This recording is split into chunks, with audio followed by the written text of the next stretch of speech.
আসসালামু আলাইকুম বন্ধুরা, অত্যন্ত দুঃখের সাথে এই ভিডিওটা করতেছি। কারণ একটু জানলা ভুলে দেখেন আমার কত মুরগি মারা গেছে। ভুলে বলতে খামার তো আমার বাড়িতে থাকে, আমি দোকানদারি করি। সকালবেলা পানি টানি দিয়ে গেছি, এখন কারেন্ট নাই। তো কারেন্ট নাই, তাহলে ওদের কারেন্ট যারা কাজ করে বা কর্তৃপক্ষ ওদের মাইকিং করে জানানো উচিত। ওরা মাইকিং করে না জানানোর কারণে 12টার মধ্যে, 10টার থেকে 12টা এর মধ্যে দেখেন এই মুরগিগুলো মারা গেছে, আরও মারা গেছে। আমি দেখাচ্ছি, দেখুন এগুলো জবাই করা হয়েছে, মানে স্টক করে করে মারা গেছে মুরগি। আমি এখনো গুনেই নেই, গুনে দেখবো যে কতটি মুরগি মারা গেছে। দেখুন খামারের এই অবস্থা। এটা ওদের একটু অবহেলার কারণে এই সমস্যা। ওরা যদি আগের দিন মাইকিং করে দেয় তাহলে কিন্তু কোনো সমস্যা হয় না। আমরা যারা খামারিরা আছি বা গরুর খামার আছি, পানিরও কষ্ট, আবার এই যে মুরগিগুলো মারা যায়। আগের দিন যদি বলে দেয় তাহলে জেনারেটর যদি ভাড়া করে নিয়ে আসি, কোনো সমস্যা হয় না। এর দায়ভার নিবে আসলে কারা? দেখুন কি অবস্থা।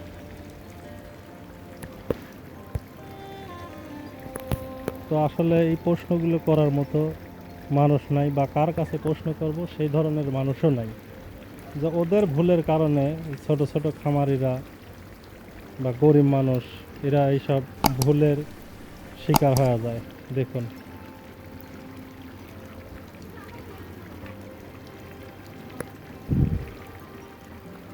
সবাই ভালো থাকবেন, আর এইগুলো থেকে সব সতর্ক থাকবেন। আমার একদিনে, আজকে মুরগির বয়স 34 দিন। 34 দিনে মুরগি মরছে মাত্র 11টা, আর আজকে একদিনেই প্রায় 100+ মুরগি হবে। তো গুণা নাই আসলে, গুনে তারপরে আমি পরে আবার বলবো। তো সবাই ভালো থাকবেন আর সাবধানে থাকুন। আসসালামু আলাইকুম বন্ধুরা, আসলে অত্যন্ত দুঃখের সাথে জানাচ্ছি আজকে আমার মুরগি মারা গেছে। কেন সেটা আমি জানাবো। তার আগে আমি বলে নিচ্ছি, যারা এই পোলট্রি সেকশনে আছেন তারা অত্যন্ত সতর্ক হয়ে ব্যবসা করবেন। যেমন আমি বলি, শীতে মুরগি কাটে, তবে ওইটা এক কারণে কাটে, আর গরমে মুরগি কাটে এইটা আবার আর এক কারণে। তো শীতে মুরগি কাটলেও লসের সম্ভাবনা কম, কিন্তু গরমে যদি মুরগি কাটে তাহলে লসের সম্ভাবনা 100%। যেমন গরমে আপনার মুরগি মরবে স্টকে, আর স্টক করে মারা গেলে তখন কোন পর্যায়ে যায়, 30 দিন বা 28 দিনের পর থেকে মুরগি স্টক করে।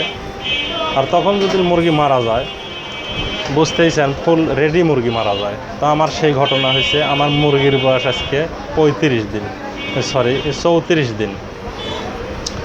34 দিন বয়সে আমার মুরগি মারা গেছে। এটা হচ্ছে লোডশেডিংয়ের কারণে। আমাদের এই লাইনে হচ্ছে গাছ পরিষ্কার করার জন্য লোডশেডিং করা হয়েছে, লাইন বন্ধ করা হয়েছে। তো আমি ফোন দেই যে আপনারা বিদ্যুৎ যদি লোডশেডিংয়ে রাখেন তাহলে কেন মাইকিং করেন না? আপনার মাইকিং না করার কারণে আমার কত বড় ক্ষতি, বা আমার আরও অনেক মানুষের ক্ষতি। এই ক্ষতির দায়ভার নিবে কি? আপনারা নেবেন? তো বলতেছে যে ভাই মাইকিং তো করার কথা। তবে এগুলো মাইকিং করার কথা, মাইকিং তো করে নাই। কেন করে নাই? তো বলতেছে যে ভাই এটা তো বলতে পারলাম না কেন যে করে নাই। ঠিক আছে ভাই, পরের বার থেকে মাইকিং করবো। তা আমি বলছি যে ভাই অসংখ্যবার বলছেন যে মাইকিং করবো ভাই পরের বার থেকে, কিন্তু আপনারা করেন না। এর ইতিপূর্বে আগেও অনেকবার এই সমস্যাগুলো হয়েছে, মাইকিং করে না, হুট করে কাজ করে। তো কাজ করা অবস্থায় আমি একদিন গেলাম যে সমস্যা কি, আপনাদের মাইকিং করতে কোনো সমস্যা? আপনারা একদিন আগে যদি মাইকিং করেন তাহলে তো আমরা যারা খামারি আছি, গরুর খামার বা মুরগির খামার, আমার এইদিকে তো অসংখ্য পোলট্রি ব্যবসায়ীরা আছে, এরা তো একটা ব্যবস্থা নিয়ে নেবে, আগের দিন জেনারেটর নিয়ে নেবে। আপনারা এই কাজ করেন না কেন? হচ্ছে যে বলতেছে যে ভাই এক জায়গায় শিডিউল থাকে কাজের, হঠাৎ করে বাতিল হয় সকালে, তখন সারাদিন কী করব? তখন এইসব জায়গায় চলে আসি, তখন তার মাইকিং করার অবস্থা থাকে না। বললাম না ভাই, অবস্থা করতে হবে, কেননা আমার যে ক্ষতি হবে, ক্ষতিপূরণ কি আপনারা দিবেন? তা তো দিবেন না।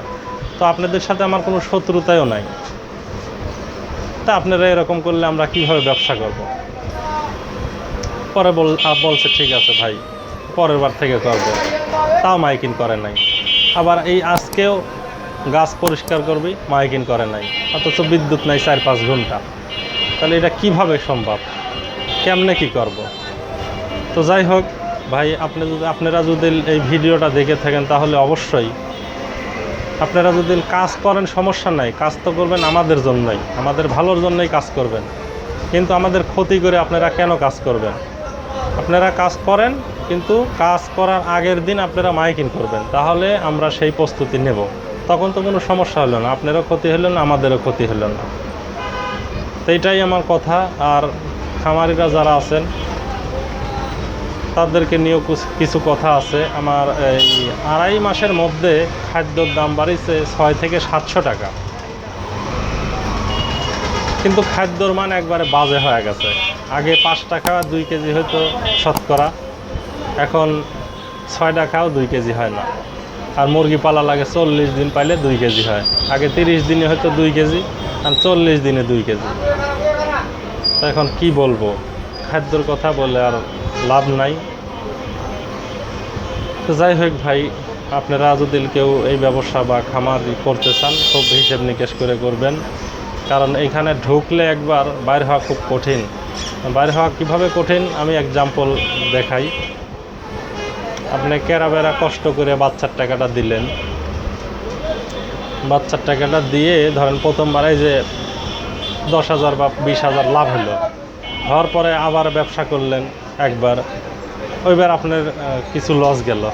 পরের বার চিন্তা করলেন যে লস গেছে, আবার লাভ হবে, আবার ব্যবসা করলেন, সেবার আপনার আরও লস গেল। এবার চালান থেকে বাচ্চার টাকাই নাই হয়ে গেল।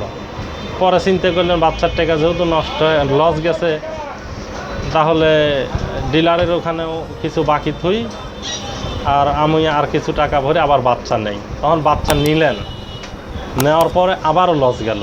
লস যায়, এবার আপনার বাচ্চার টাকাও লস, ডিলারের ওখানে আরও ঘাটতি। তখন চিন্তা করবেন যে এখন তো আর বাদ দেওয়া যাচ্ছে না। আমি প্রথমেই বলছি ঢোকা সহজ, বাড়ানো খুব কঠিন। এখন চিন্তা করবেন এখন তো বাদ দেওয়া যাচ্ছে না, বাদ যদি দেই তাহলে ডিলারের প্রতি যত টাকা পায় সব পরিশোধ করতে হবে। কারণ অত টাকা তো আপনি এখন সে 20,000 30,000 বা আপনার হিসাব মতো এখন অত টাকা দেওয়া সম্ভব হচ্ছে না। চিন্তা করবেন তাহলে ব্যবসা করি, ব্যবসা করলে কোনো সমস্যা নাই, ডিলার কিছু বলবে না, ব্যবসা করে করে আস্তে আস্তে দেবো। আবার বাচ্চা উঠাইলেন, আবার আপনি লস খেলেন। এমনিভাবে 10,000 20,000 50,000 1 লাখ 5,000 5 লাখ হয়ে গেলেন, তখন কিন্তু আপনি একদম ধ্বংস হয়ে যাবেন। তাই আপনারা হিসেব নিকেশ করে ব্যবসা করেন। এর আগে আমার একবার এরকম হয়েছে, খুবই সমস্যা, কোনোভাবেই হয় না। 2টা বছর খুবই সমস্যা। ব্যবসা করেছি কিন্তু লাভ হয় নাই, খালি আস্তে আস্তে বাকি পড়তে অনেক টাকা বাকি হয়ে গেছিলো। পরে আমার ব্যবসায় বাদ দেওয়া লাগলো। তো যাই হোক, আপনারা এরকম কোনো ভুল করেন না। আমি ভুল করেছি, সেই ভুল থেকে শিক্ষা নিছি, যার কারণে এই ভিডিওটা করতেছি। আর আমার মুরগি তো মারা গেছে, এটা দেখতেই পারতেছেন। কেন মারা গেছে সেটাও বললাম। আবার খাদ্যর এই অবস্থা, এভাবে ব্যবসা করার কোনো উপায় নাই। মুরগি যখন খাদ্য 2500 টাকা দিয়ে কিনছি, যে রেট মুরগি বেচছি এখনও সেই রেটেই মুরগি। আমি 2500 টাকা করে বেচে 60 টাকা কেজি মুরগি বেচছি। 2500 টাকা করে বস্তা কিনে 160 টাকা কেজি মুরগি বেচছি, কিন্তু এখন 3200 টাকা বা 3100 টাকা দিয়ে কিনেও সে রেট নাই।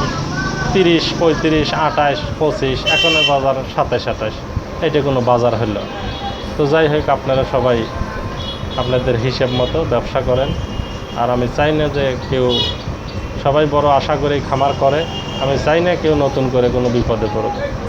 সবাই ভালো থাকবেন। আর ভিডিওটা দেখে যদি ভালো লাগে অবশ্যই লাইক করবেন আর কমেন্ট করবেন। কোনো কিছু জানার ইচ্ছা থাকলে আমি উত্তর দেবো ইনশাল্লাহ। আর আমার চ্যানেলটা অবশ্যই সাবস্ক্রাইব করবেন। ধন্যবাদ সবাইকে।